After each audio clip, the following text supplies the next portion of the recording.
5y/3 is equal to -2. Second equation है x/3 plus y/2 is equal to 13/6. तो this is our first equation and this is second. इसमें हमने substitution method से x और y की value find out करनी है from equation 1. मैं फर्स्ट इक्वेशन में से x को आइसोलेट कर रही हूँ, अलग कर रही हूँ. आजकल तो कोरोना का टाइम चल रहा है. आइसोलेट का मतलब आपको समझ आता होगा. आइसोलेट मीन्स अलग. हम x को एक तरफ अलग कर देंगे, बाकी सब उधर ले जाएंगे. ठीक है. From equation 1 3x/2 is equal, पहले इक्वेशन ही लिख लेते हैं, -5y/3 इज इक्वल टू -2. मुझे सिर्फ x चाहिए. x के साथ जो जो लगा है मैं उस तरफ ले जाऊंगी. तो जब हम इक्वेशन को उस तरफ ले जा रहे होते हैं तो x के साथ पहले जो दूर दूर चीजें लगी हैं उनको उस तरफ ले जाएंगे. तो मैं 3x/2 यहीं रखूंगी, -2 ये पूरी चीज को उधर ले जाऊंगी. माइनस है, यहाँ पे जाके क्या हो जाएगा, +5y/3. आया समझ में. अब x के साथ ये -2 + 5y/3 तो है, ये ब्रैकेट लग जाएगी क्योंकि ये x के साथ मल्टीप्लाई और डिवाइड हो रहे हैं. जब ये उधर जाएंगे सबके साथ ही होंगे. फिर 3 यहाँ मल्टीप्लाई हो रहा है, इधर जाके डिवाइड हो जाएगा, और 2 यहाँ डिवाइड हो रहा है, इधर जाके मल्टीप्लाई हो जाएगा. ये हमारी x की वैल्यू आ जाएगी. आया समझ में. अब आप चाहे इसको ब्रैकेट को यहीं पे ओपन कर लो, चाहे आप ऐसा ही अगले उसमें वैल्यूज पुट कर सकते हो, क्योंकि आपको आगे भी जाकर उसको ओपन करना ही पड़ेगा. ठीक है. तो put this value of x in equation 2. Second equation में वैल्यू पुट करेंगे. जहां x है वहां पे हम क्या पुट करेंगे बच्चों, 2/3 -2 + 5y/3. साथ में इसके ऑलरेडी 3 है. ठीक है. एक 3 इधर भी है तो मेरे को 3 लिखना है, इसको इग्नोर नहीं करना. आया समझ में. इस 3 को आप इग्नोर नहीं कर सकते. उसके बाद आप लिखोगे +y/2 इज इक्वल टू 13/6. अब जो ये 3 है ये डिनोमिनेटर में है, ये डिनोमिनेटर के साथ मल्टीप्लाई हो जाएगा. 2 3 × 3 हो जाएगा.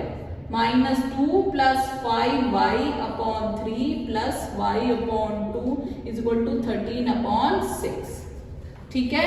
2/3 3 9, -2 + 5y/3 + y/2 is equal to 13/6. सिर्फ कैलकुलेशन थोड़ी सी ट्रिकी है, मेथड वही है, पैटर्न वही है. अब देखो ये 2/9 इस ब्रैकेट के बाहर लगा है, ब्रैकेट ओपन करोगे तो इन दोनों के साथ मल्टीप्लाई होगा. 2/9 इधर से भी मल्टीप्लाई होगा और इधर को भी मल्टीप्लाई होगा. 2 × 2 कितना होगा, -4 9. ठीक है. प्लस माइनस ये प्लस प्लस प्लस ही आएगा. 2 5 10 y/9 3 27. आया समझ में. Plus y/2 is equal to 13/6. अब आप क्या करोगे, बिना y वाली टर्म को उधर लेके जाओगे. ठीक है. y वाली टर्म्स को इधर ही रखोगे और बिना y वाली टर्म को उधर लेके जाओगे. ये दोनों y वाली टर्म है, इधर ही रहने दो इनको.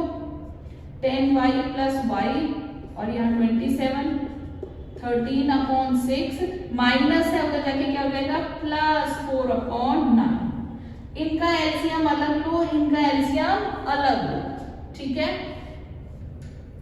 27 और 2 का डायरेक्ट एलसीएम हम लेंगे तो सीधा 54 ही होगा. 27 × 2 54. अब 27 के टेबल पे 54 आता है, 2 से मल्टीप्लाई करें. 27 × 2 54. तो 10 को भी किससे करोगे, 2 से. 20y प्लस 2 को 27 से करोगे तो y को भी कितना करोगे, 27y. ठीक है. और यहाँ 6 और 9 का एलसीएम भी क्या होता है, 6 9 54. ठीक है.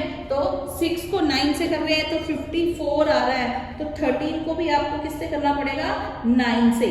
तो 13 9 9 27 117 प्लस 9 6 54 और 4 6 20.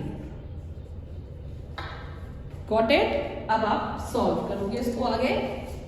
ये कितना आ गया 20 प्लस 27 47y अपॉन 54। इधर आपका ये आएगा 7 8 9 10 11 2 3 4 और 141 upon 54।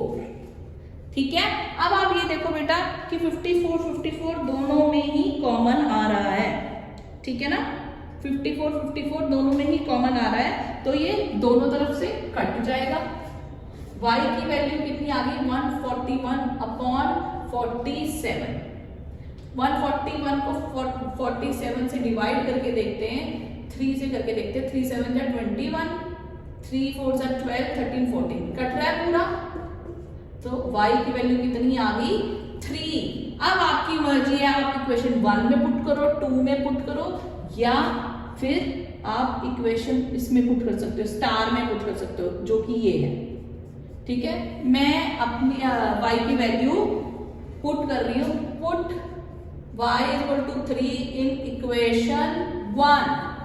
3x upon 2 minus 5 into 3 upon 3। ये है ना 3, y की वैल्यू 3 आ गई upon 3 is equal to minus 2। 3 cut गया क्योंकि 3 सिर्फ इसका पर्सनल 3 था, सिर्फ इसी से काटेगा। 3x upon 2 minus 5 is equal to minus 2। 3x upon 2 is equal to minus 5 plus minus 2 plus 5। Minus 5 यहाँ ये 5 माइनस का था, उधर जाके प्लस का हो गया। 3x upon 2 is equal to minus 2 plus 5 कितना हो गया 3। ठीक है, तो x कितना हो गया 3। 2 डिवाइड हो रहा है, इधर मल्टीप्लाई हो जाएगा, और 3 डिवाइड हो रहा है, 3 मल्टीप्लाई हो रहा है, इधर जाके डिवाइड हो जाएगा। x की वैल्यू कितनी आ गई 2। ठीक है, तो यहाँ पे लिख रही हूँ, थोड़ा स्पेस नहीं बचा, यहाँ लिख रही हूँ therefore x equal to 2 y equal to 3 answer. So this question is similar, just that कि इसमें कैलकुलेशन थोड़ी सी ट्रिकी है। Don't get confuse, step by step